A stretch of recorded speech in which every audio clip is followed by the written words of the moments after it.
Queridos hermanos, qué bonito es ver que tenemos la oportunidad de saludarnos los unos a los otros. Antes de compartir el mensaje de parte de Dios, quiero presentar un mensaje cantado. Y en esta oportunidad, mi linda esposa Diana Constanza nos compartirá una alabanza, una predicación cantada. Entonces el tiempo es para ella. Dianita preciosa.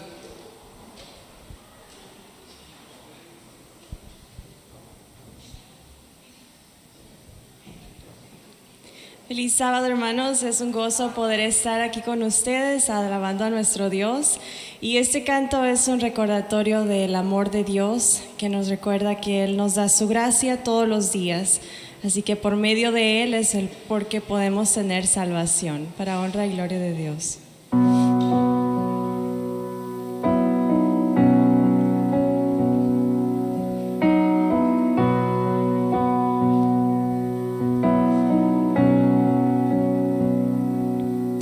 Sublime gracia del Señor, que a un infeliz salvó. Fui ciego, mas hoy veo yo, perdida, y Él me halló. Su gracia me enseñó a temer, mis dudas ahuyentó. Oh, cuán precioso fue a mi ser cuando Él me transformó. De mi maldad me libertó, mi Salvador me rescató, y como el mar fluye su amor, sublime gracia y amor.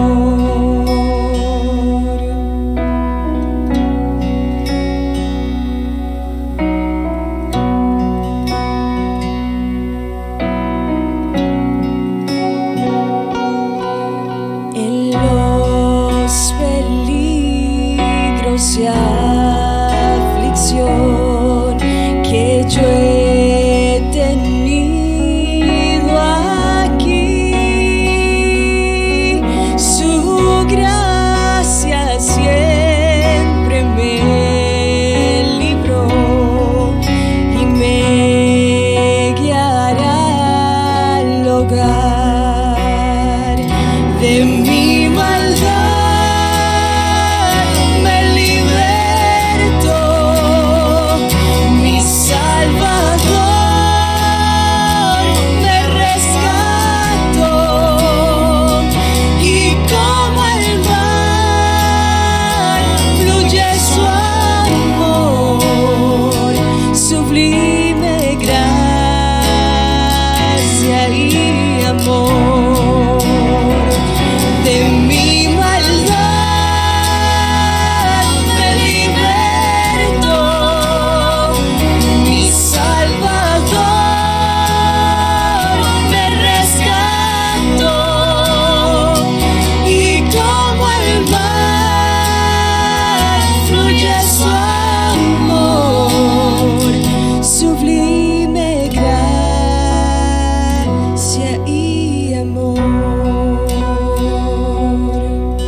por siglos mil, brillando esté cual soy, yo cantaré por siempre allí su amor que me salvó, su amor que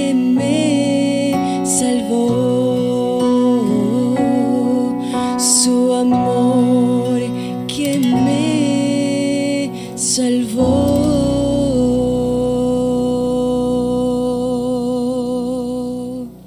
Amén.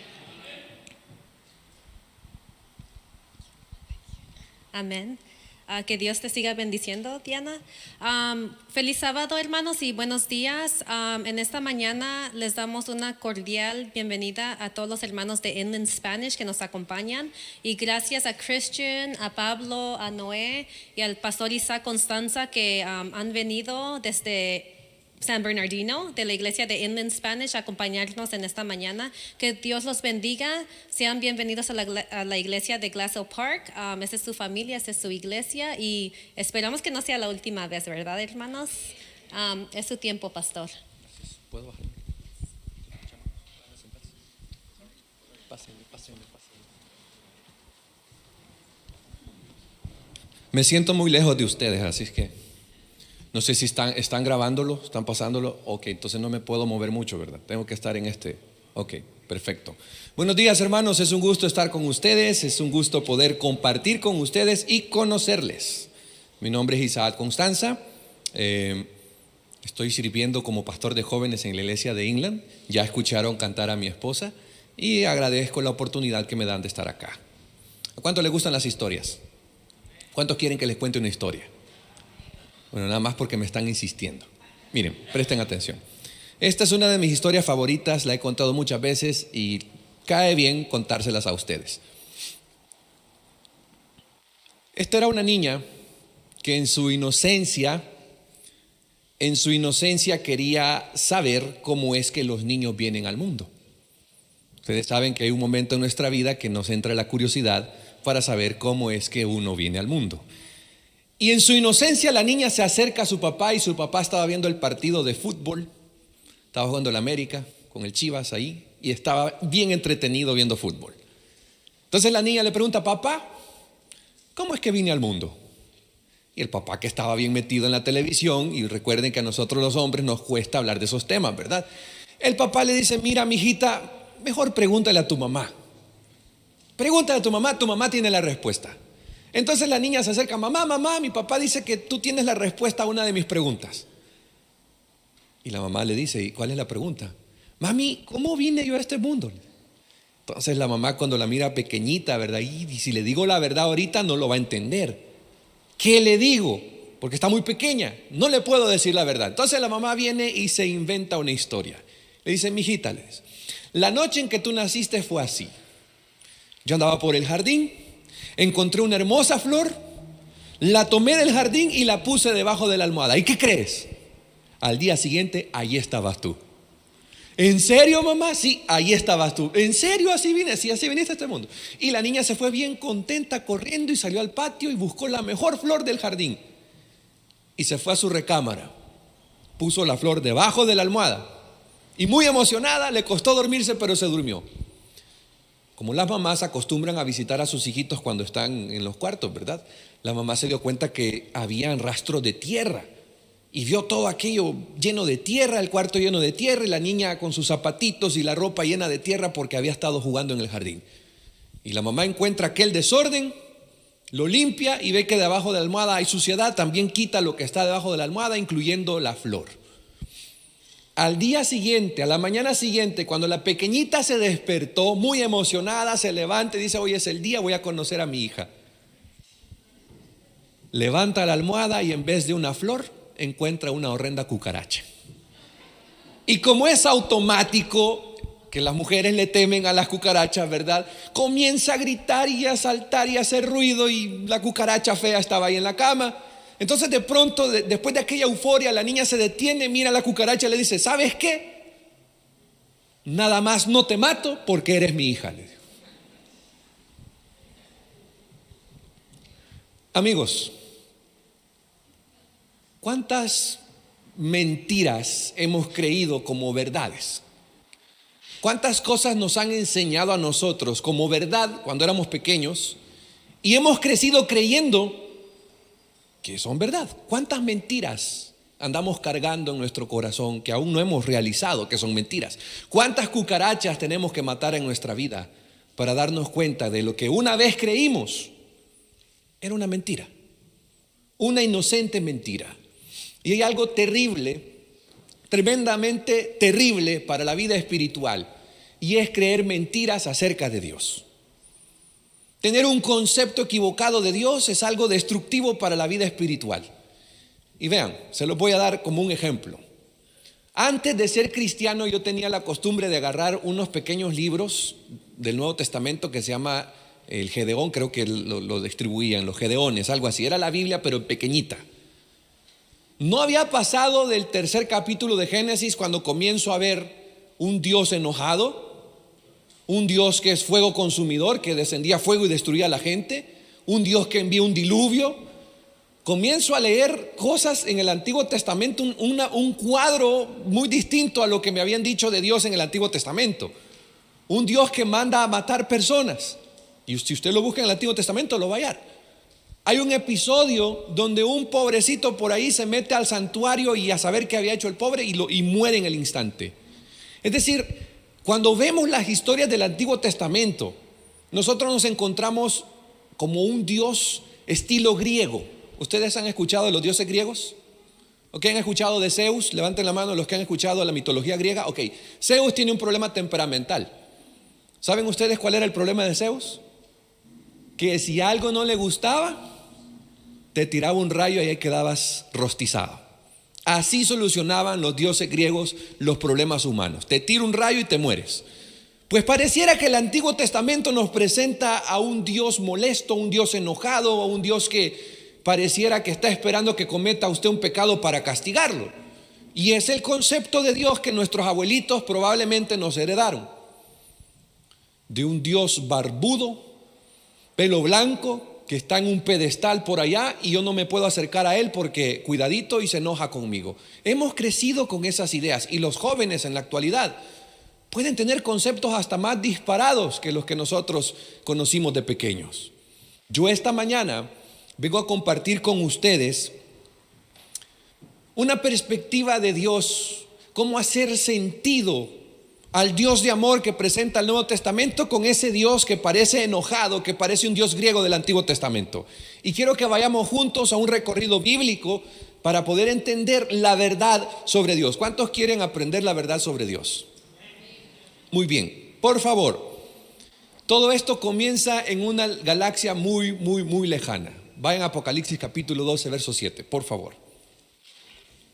Toda esta historia de Dios y de todas estas cosas que parecieran no tener sentido en la Biblia, que parecieran, y ese es el Dios de la Biblia, un Dios que manda a matar a niños inocentes, un Dios que manda a destruir a las personas en un diluvio, un Dios que parece furioso. ¿Cómo hacer sentido a eso con el Dios de amor? Todo esto comenzó en algún lugar del universo, más allá de los agujeros negros, más allá de nuestra Milky Way, de nuestra galaxia, más allá, no sé en qué parte del universo, pero en algún lugar está el trono de Dios. Y en algún lugar de lo que llamamos nosotros el tiempo o la eternidad, existe algo que se conoce como el monte de Dios, o la ciudad de Dios, o la montaña de Dios. Y en ese tiempo que no sabemos cuándo fue, todas las cosas que Dios había creado estaban en armonía. Y la Escritura nos revela algunas pinceladas de esto. Yo quiero que se pongan en perspectiva de Dios ahorita. Dios crea a los ángeles. Y entre los ángeles Dios crea a uno que tiene cualidades y virtudes especiales. ¿Cómo se llamaba este ángel? No la serie de Netflix. Porque la serie de Netflix es otra cosa muy distinta a lo que estamos viendo acá nosotros. El nombre que tenía era Lucifer. Un ángel excelso. Un ángel virtuoso. Único en su especie, muy especial. Y Dios lo crea en ese mundo perfecto, en ese lugar perfecto. ¿Saben por qué Dios crea a seres como los ángeles? Porque Dios es amor. Y el amor implica que cuando usted crea algo, le conceda un don que todos tenemos. Dios siempre ha querido estar rodeado de su creación. Dios es un Dios familiar. Es un Dios de familia. Y allá en ese momento del tiempo del cosmos estaba esta primer familia y existía Lucifer. Y Lucifer no sabemos cómo, porque si me pregunta cómo se originó la rebelión en el corazón de Lucifer, no hay una evidencia. Pero en algún momento del transcurso de este tiempo, en ese lugar, miren lo que dice Apocalipsis capítulo 12, verso 7. ¿Están conmigo? Después hubo una gran batalla en el cielo. Miguel y sus ángeles luchaban con el dragón, y luchaban el dragón y sus ángeles, pero no prevalecieron ni se halló ya lugar para ellos en el cielo. Verso 9: y fue lanzado fuera el gran dragón, la serpiente antigua que se llama Diablo y Satanás, el cual engaña al mundo entero, fue arrojado a la tierra, y sus ángeles fueron arrojados con él. En algún momento, en el corazón de Lucifer, como dice el libro de Ezequiel, perfecto eras en tus caminos hasta el día en que se encontró en ti maldad. El comentario del Espíritu de Profecía nos dice que Lucifer tuvo envidia de Jesús y el pleito entre el diablo y Jesús comenzó allá. Envidia porque Jesús tenía acceso a los concilios celestiales y Lucifer no. ¿Cómo pasó eso, hermanos? No lo sé. En algún momento de la eternidad, si es que estamos allí, por fe en Jesús, lo vamos a saber. ¿De qué acusaba Satanás a Dios? ¿Cuál era el concepto que Satanás tenía de Dios? Dios es un dictador. Dios es un dictador y quiere que le obedezcas por miedo. Si no lo obedeces, como el dios Zeus de los griegos, te va a destruir. Dios te va a destruir. Entonces, la obediencia que Dios pide tiene que ser por miedo. Yo les pregunto, amigos, si ustedes hubiesen sido Dios y tuviesen a un hijo rebelde, ¿qué hacen los padres mexicanos con los hijos rebeldes? ¿Verdad? Esas son las mamás. Las mamás utilizan la chancla y ustedes saben que eso nunca falla. Allá levantó algo la hermana, no sé. ¿Levantó algo usted, hermana? ¿Sí? Ay, no, hermanos, cuidadito. Ya tiene experiencia en eso. ¿Qué hacen los padres mexicanos con un hijo rebelde? O los hispanos, porque también en mi país es lo mismo. ¿Saben qué es lo que hacía mi abuela sobre todo? Mi abuela una vez, por andar molestando a mi hermana, me hincó en maíz. Me puso sal en la espalda y le puso sal en la espalda a mi hermana en el sol. Y me hizo que después de estar hincado en maíz, fuera y lamiera la espalda de mi hermana que tenía sal. Todo porque una vez yo boté a mi hermana así. Pero si ustedes se fijan, nuestro concepto de corrección o de educar implica la chancla, implica que te arrodilles en maíz, o que te pongan sal, o que te den con el cinturón o con la cosa de la plancha. No sé, a veces el padre solo encuentra lo primero y te lo tira. Pero ¿qué hubiese hecho usted si en su familia encuentra un rebelde y ese rebelde está contaminando a otras personas? ¿Qué haría usted en la posición de Dios? ¿Qué pasaría si Dios destruye a Satanás en el momento? Porque la mejor solución eso es, ¿verdad? ¿Qué hubiese pasado, muchachos, si ustedes hubiesen estado en ese momento donde ven que aquel hijo que usted creó, porque los ángeles también son hijos de Dios, aquel hijo que usted creó, que era bien bonito, bien obediente y creció y le salió el lindo interno, ahora es rebelde? Y no solo está haciendo rebelde con usted, está contaminando a sus otros hijos. ¿Qué haría usted? ¿Lo destruye o lo deja vivir? Ah, la chancla, dice el hermano. Ok, miren, aquí es donde comienza a mostrarse que Dios no es el tirano, no es el asesino que aparece en el Antiguo Testamento como algunas personas lo pintan, o como los dioses griegos pintan a Dios. Aquí comenzamos a ver una vislumbre de que Dios es amor. Un pastor visitó a una pareja de ancianitos, ya con muchos nietos. Y en la casa de estos ancianitos, ustedes saben que usualmente las familias tienen fotos de todos los niños, ¿verdad? Tenía 7 fotos de sus hijos que le habían dado los nietos. Y la ancianita bien contenta, la mamá le va contando, mire, este hijo es ingeniero, este hijo es doctor, y va contándole hasta que llega el último. ¿Cómo le dicen al más chiquito ustedes? ¿Cómo le dicen? El pequeñín tiene un nombre. Nosotros le decimos en El Salvador pichintes. El pichinte es un pajarito chiquitito así. Entonces más chiquito. Hasta que llegó al último. ¿Cómo? Caleche.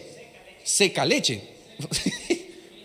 El que terminan a la mamá. Ok, esa no me la sabía. Esa es nueva.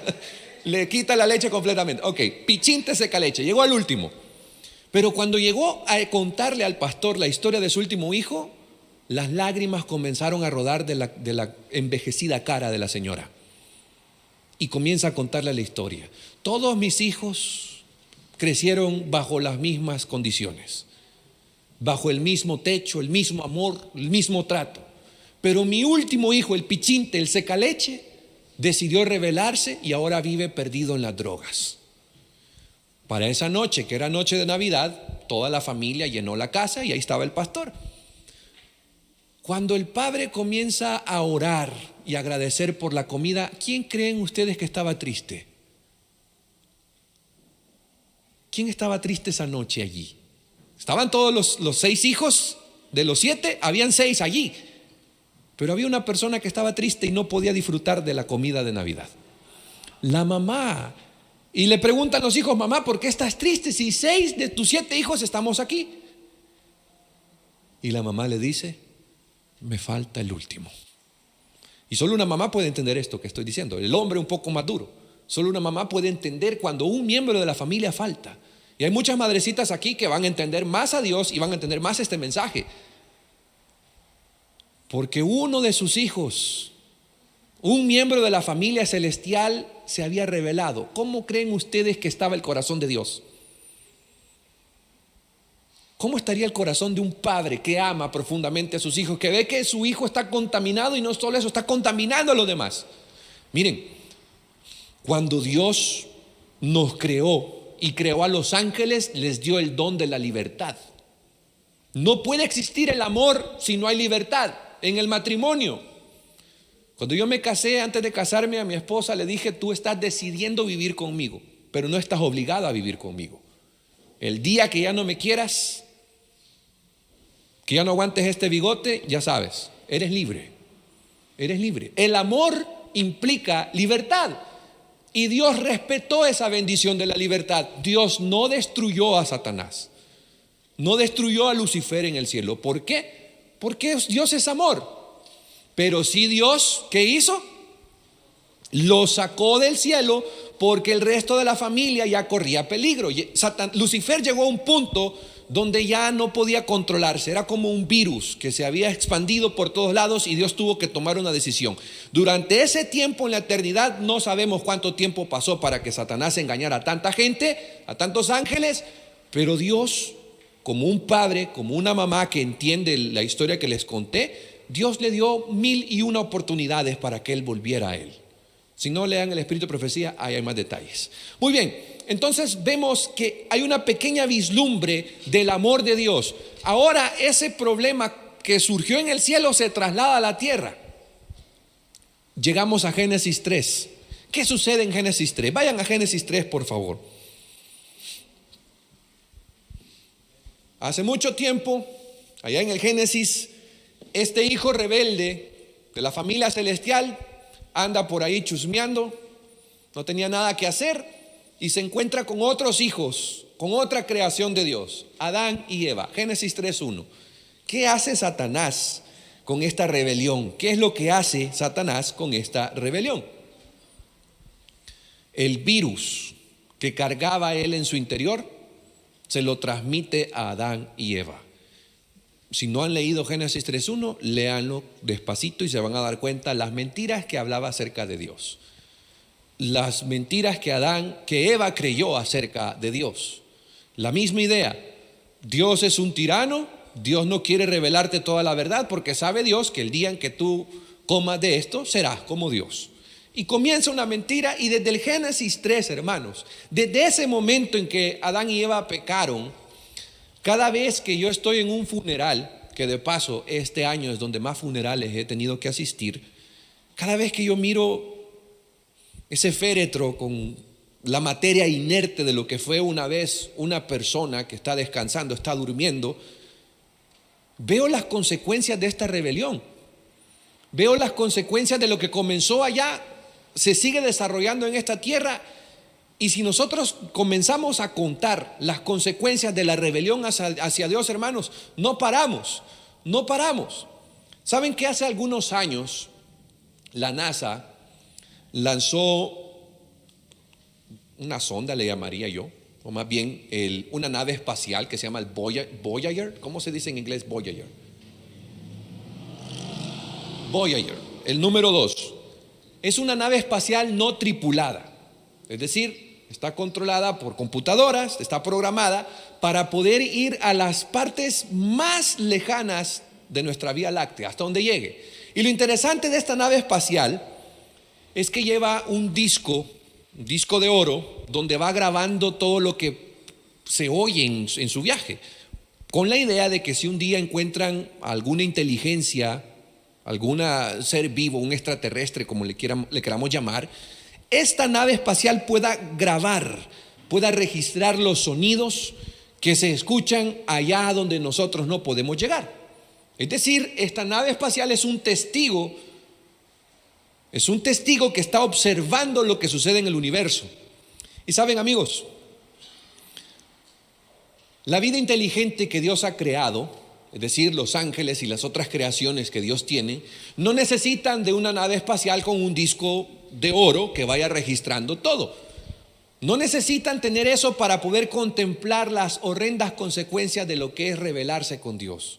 ¿Saben a dónde necesitan ver los ángeles que quedaron allá y las otras creaciones? ¿Dónde necesitan poner sus ojos para darse cuenta lo que implica rebelarse ante Dios?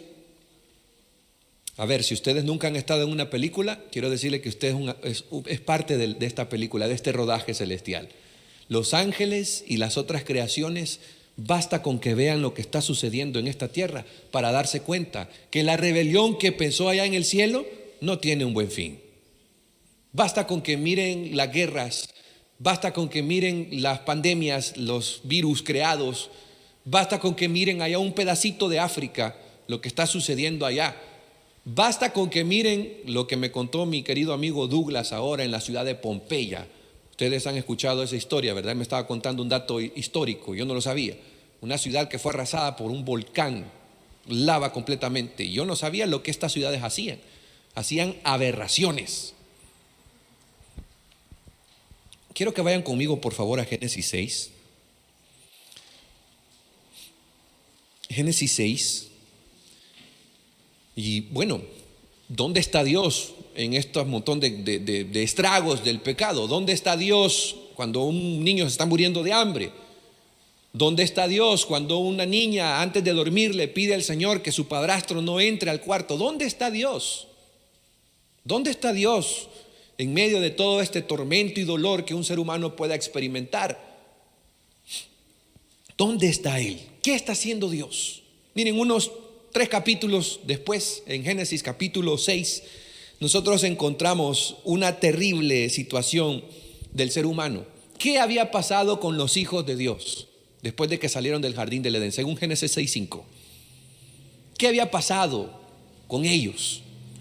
¿Bajo qué circunstancias se encontraba ahora la creación de Dios, la familia de Dios, sus hijos?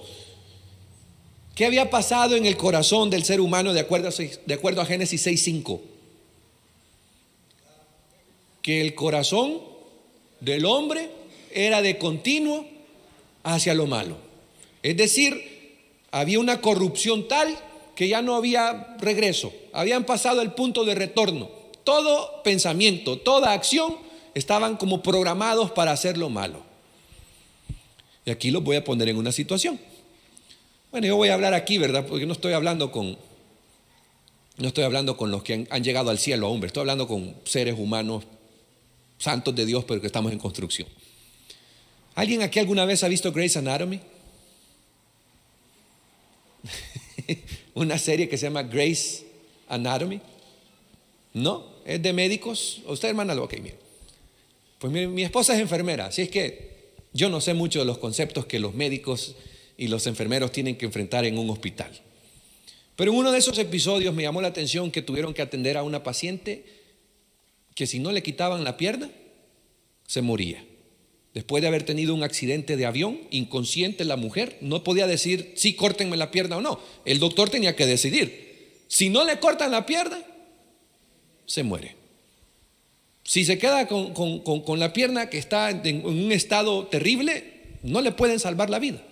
Entonces el doctor tiene que tomar una decisión. Y la decisión es, aunque ella no esté consciente, le quitamos la pierna. Y luego vemos el desarrollo del personaje que después tiene que reintegrarse con una pierna artificial. Pero yo los quiero poner en esta situación. Ustedes son un médico ahorita y tienen un paciente que tiene que removérsele el pulmón porque el pulmón tiene cáncer. Si no le remueve el pulmón, el paciente se muere. ¿Qué haría usted?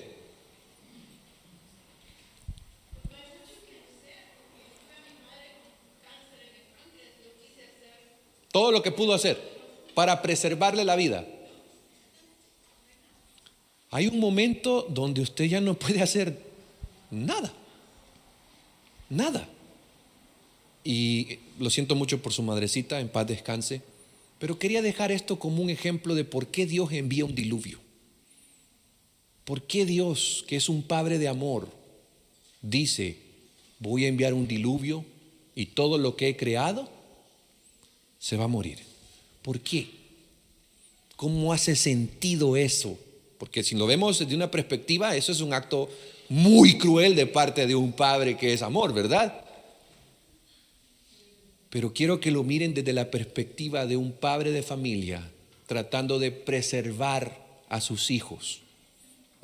No soy Dios, no lo puedo entender, pero sí puedo decirles que cuando Dios está en esa situación, cuando Dios se encuentra en Génesis 6, y quiero que vayan conmigo del versículo 5, del 5 al 8 de Génesis 6, quiero que lean conmigo esto y tratemos de comprender por qué Dios toma una decisión tal de erradicar todo lo que había creado.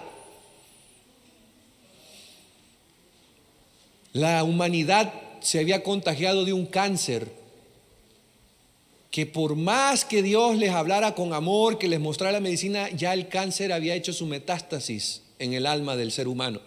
Ya no tenían arreglo. Miren lo que dice Génesis. ¿Y qué sintió Dios? ¿Se enojó Dios? ¿Se molestó Dios porque tenía que hacer eso? Miren lo que dice la Escritura. Vio Jehová que la maldad de los hombres era mucha en la tierra y que todo designio de los pensamientos de su corazón solo era de continuo al mal. ¿Y qué pasó con Dios? ¿Qué sintió? No dice que se enojó. Él sintió algo. Él sintió algo. Y quiero que interpretan esa palabra de que se arrepintió de crearte. No, quiero que lo vean desde la perspectiva de un padre. El dolor que le provocó ver esto. Se arrepintió Jehová de haber hecho al hombre en la tierra y le dolió en su corazón.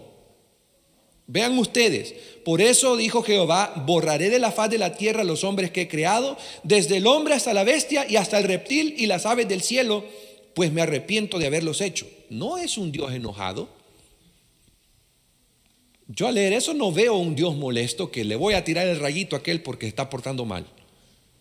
Veo a un padre quebrantado de corazón, que le duele ver la situación en que están sus hijos, a tal punto que él tiene que tomar una decisión. Aquello que ama, tiene que preservarlo, porque después dice la Escritura que hubo uno, ¿cuál era el nombre de este personaje? Hubo uno, por ese uno, Dios tenía que hacer esto, porque si no intervenía en ese momento, la humanidad hubiese perecido para siempre. Por eso dice la Escritura que Noé halló gracia ante los ojos de Jehová. Y por cierto, brother, qué buen nombre tienes, ya te diste cuenta, ¿verdad? Y Noé halló gracia ante los ojos de Jehová. Entonces, el Dios que estaba solo en el huerto del Edén en la entrada, porque si ustedes recuerdan, Génesis nos dice que Dios acostumbraba a andar por el jardín para caminar y hablar con sus hijos.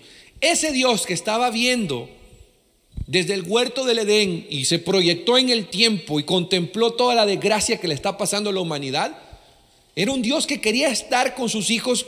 Es un Dios que está diciendo, regresen a mí, vuelvan a mí, vuelve a casa.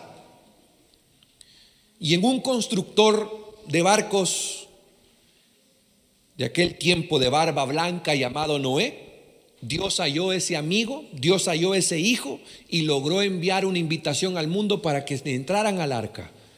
Dios no envía la destrucción sin antes advertir. Dios advirtió Y de acuerdo a lo que nosotros creemos, fueron más como aproximadamente 120 años donde Noé anduvo predicando de que Dios quiere salvarte, regresa a Dios, vuelve a Dios. Entonces un montón de tablones en forma de arca fue la oferta de amor, fue la expresión de amor que Dios usó en aquella ocasión. Y hace no más de 2000 años fueron unas tablas en forma de cruz donde Dios estaba mostrando la máxima expresión de su amor por nosotros. Si vamos a hablar de injusticia, porque algunas personas dicen, miren, Dios mandando a matar a toda la gente, yo le pregunto, ¿por qué un inocente tenía que morir por una persona injusta? ¿Por qué alguien que no había cometido maldad tenía que pagar los crímenes de otra persona? ¿Es eso algo justo? No lo es. Pero si usted contempla a Jesús en la cruz del Calvario, se va a dar cuenta de que la lógica de nuestra justicia no hace sentido allí. Lo único que hace justicia en el sacrificio de Cristo es el amor. Es el amor, es el sacrificio. Y amigos, para comprender a Dios, para comprender todas las cosas que pasan en el Antiguo Testamento que no hacen sentido, que Dios es un viejito amargado que quiere castigarme, tenemos que contemplar a Dios con los ojos correctos, como un padre de amor, como un padre que está pendiente de su familia y que quiere lo mejor por su familia. Dios no hace nada sin antes advertirlo, y las advertencias de Dios son advertencias de amor. Cuando Dios nos busca, cuando Dios nos llama, es porque quiere que estemos con Él, quiere que regresemos a Él. Y quiero terminar solo con una vislumbre de una de mis historias favoritas que está en el libro de Lucas capítulo 15. Por favor, si usted quiere acompañarme a Lucas 15. Con esto termino, con esto cierro. Lucas 15, versos 11 en adelante. Le invito a leer esa historia, le invito a comprender esa historia, pero solo para que vean ustedes que todo esto que hemos visto hasta ahorita, desde la expulsión de Lucifer allá, Dios ha sido paciente, ha sido un Dios de amor que, como la madrecita que lloraba porque su hijo, el último hijo, no regresaba a casa, así ha sido Dios. La Biblia afirma que Dios no ha destruido el mundo porque estamos llegando a los colmos, al límite, porque quiere que todos se arrepientan y sean salvos. Es decir, Dios quiere otra vez llevarnos al rancho celestial. Dios quiere que todos regresemos al hogar celestial, y Jesús lo plasmó con la maravillosa historia del hijo pródigo. Más bien yo le llamaría la historia de los dos hijos pródigos, pero solo quiero darles una pincelada que en otro tema lo podemos desarrollar. ¿Alguna vez se preguntó usted por qué el padre de esta historia corre? ¿Por qué salió corriendo? Lean lo que dice aquí, verso 20 de Lucas 15. Y levantándose vino a su padre, y cuando aún estaba lejos, lo vio su padre y fue movido a misericordia, y corrió y se echó sobre su cuello y le besó. Jesús nos está diciendo algo maravilloso ahí para nosotros esta mañana. ¿Saben qué es lo que le correspondía al pródigo, al hijo menor, cuando regresase a su rancho o a su pueblo? ¿Saben usted con qué le iba a recibir la gente de allí? No le iban a recibir con piñatas. ¿Saben con qué? Con palo. Lo iban a castigar, porque en las costumbres de aquel tiempo, en la cultura, al hijo rebelde no solo era la chancla, era la piedra también. Y si eras muy rebelde y habías cometido algo terrible, te mataban. Cosas que suceden algunas veces allá en lugares. Por ejemplo, estuve en una aldea en Guatemala, donde un muchacho, solo por andar robando, lo pusieron en la plaza del pueblo y le pegaron. Delante de todos le pegaron, no sé si fueron 20, con una vara que hasta ruido hacía la vara. Entonces en algunos lugares se toman bien en serio esas cosas. Y el hijo pródigo que va de regreso a casa, el muchacho tranquilo, voy a ir a ver a mi papá después de todo lo que hice. No sabía lo que le esperaba. Pero ¿quién sí sabía lo que le esperaba? Dice la Biblia que a veces nuestro camino parece que es derecho y que es bueno, pero nuestro final es de muerte. A veces creemos que el estilo de vida que nosotros tenemos es bueno, pero el final es de muerte. ¿Qué hace Dios cuando nosotros vamos directamente a la muerte? Dios sale a nuestro encuentro. Y el padre de esta historia sabe que su hijo lo van a matar. Por eso corre, por eso se apresura, sale a su encuentro para salvarlo. porque ya junto al Padre la gente, por más puntería que tuviera, no iba a tirar las piedras, porque ¿quién estaba con él? Su Padre. Y amigos, de eso se trata esta historia que vivimos nosotros, esta, si le quiere llamar película, donde el director es Dios. De eso se trata. Es la historia de un montón de hijos que andan por ahí perdidos y de un padre que espera y busca a sus hijos. Es la historia de un Dios de amor que con paciencia ha esperado que sus hijos escuchen su voz y se vuelvan a Él. Es la historia de un Dios que hoy te hace la invitación de ir a Él. Es la historia de un Dios que abre las puertas del rancho celestial para que tú puedas entrar y festejar con Él y gozarte con Él. Es la historia del Dios que te ama a pesar de lo que haces y a pesar de lo que no haces. Y ese Dios está aquí con nosotros esta mañana. ¿Cuántos quieren recibirle? Que Dios te bendiga.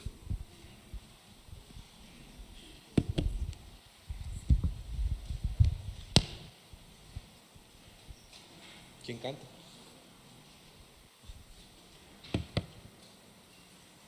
Yo me voy a quedar por acá.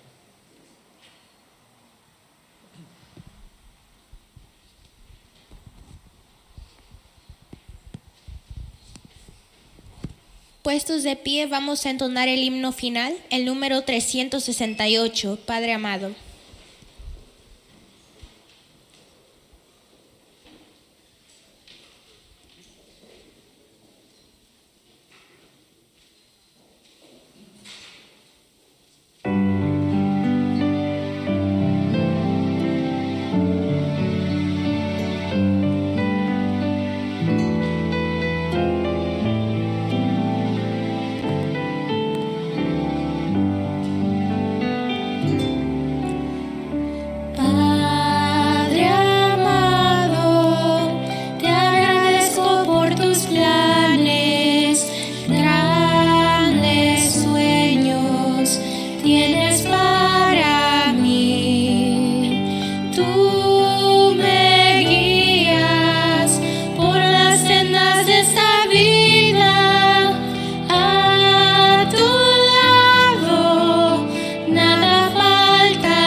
Antes de orar, termino con otra historia. Era un martes 24 de enero de 1989, cuando un exalumno de la Facultad de Derecho, que había abandonado sus estudios, vestía una camisa celeste y un pantalón azul oscuro. Entró a un cuarto donde había un solo mueble, una silla. Llevaba la cabeza y la pierna derecha rasurada. Con el terror reflejado en su mirada, Caminó directamente a través de la habitación y tomó asiento en la silla de madera. Varios de los asistentes que estaban allí aseguraron con grilletes en sus piernas y en sus brazos para que él no pudiese moverse, y colocaron unos electrodos en su cabeza rasurada y se aseguraron de que el dispositivo estuviese funcionando correctamente. El hombre de la silla hizo un gesto al abogado y otro a su capellán, al pastor que había estado con él para arreglar las paces con Dios. Y estas fueron sus últimas palabras después de la oración que hizo con su pastor: quiero que le den cariño a mi familia y a mis amigos. A las 7:06 de esa noche, un verdugo hizo la conexión del dispositivo y más de 2000 voltios cayeron sobre él. Y tras un cristal había 42 personas que presenciaron ese acontecimiento. Ted Bundy fue declarado muerto 6 minutos más tarde. Y este personaje fue un asesino en serie. Había asesinado más de 23 mujeres jóvenes, fue sospechoso de otras decenas de asesinatos, y la condena fue la silla eléctrica. A las 7:16 él fue declarado muerto. Lo curioso es que la gente que esperaba justicia, los familiares que esperaban justicia, celebraban este acto, pues habían perdido hijos a manos de este frío asesino, quien había encontrado la paz con Dios. Obviamente yo le pregunto si merecía perdón. Humanamente creo que no, pero Dios lo perdonó. Pero en el mundo celebró y tenían pancartas. Esto es una noticia increíble que sucedió en Stark, en Florida. Te dedicamos ese sonido de silla eléctrica, decía una pancarta. Gracias a Dios que te vas a chamuscar, decía otra pancarta. Justicia para nuestros hijos, decía otra pancarta. Y durante ese tiempo, los residentes de Lake City, en Florida, estaban festejando, porque en 1978 habían encontrado en un chiquero abandonado el cuerpo de vida de Kimberly Leach, una niña de 12 años que había sido víctima de los placeres de Ted Bundy. La radio estaba animando a las personas a que celebraran porque un monstruo había muerto. Que celebren. Todo el mundo parecía feliz porque parecía que se habían quitado de encima a Ted Bundy, a este monstruo. Todos menos una persona. A casi 5,000 kilómetros de distancia, en el otro extremo del país, se encontraba una mujer, precisamente la que había recibido la última llamada telefónica de Ted Bundy. Era su madre, y las últimas palabras que le expresó a este monstruo fueron las siguientes: siempre serás mi precioso hijo. Y si no puedo pintarles un mejor cuadro del amor de Dios, si usted no me comprendió cuánto lo ama a Dios esta mañana, entonces usted entró aquí y solo vino a dormirse. Dios te ama, aunque el mundo te considere lo contrario. Dios te ama a pesar de tus pecados. Y hay pecados que tienen consecuencias y no te las vas a evitar, pero sigue siendo el hijo precioso de Dios. ¿Sabes por qué? Porque Cristo Jesús pagó por nosotros. Oremos. Querido Padre que estás en el cielo, gracias te damos porque nos amas con profundo amor. Y aunque nosotros no entendemos la justicia divina, Señor, queremos entender esta mañana que nos amas a pesar de lo que hacemos y de lo que no hacemos. Queremos irnos de este lugar amados, sintiéndonos apreciados por ti, Señor. Queremos irnos de este lugar no sintiéndonos culpables, sino amados, perdonados. Quiero pedirte por cada uno de los que vino esta mañana para que cambiemos nuestra perspectiva de ti y veamos en ti no a un padre tirano, como quizás fueron nuestros padres terrenales que nos maltrataron, no a un padre amargado, como quizás lo son algunos padres en la actualidad que no nos toleran, no nos aguantan, sino que a un padre amoroso, un padre bondadoso, un padre que extiende su mano aunque caigamos 7 veces para levantarnos una vez más. Queremos sentir, Señor, que somos amados por este Dios maravilloso. Y te agradezco porque los que vinieron acá ahora te conocen un poquito más. En el nombre de Cristo Jesús. Amén. Un feliz sábado, queridos hermanos. Ha sido un gusto haber estado con ustedes y nos vemos hasta la próxima.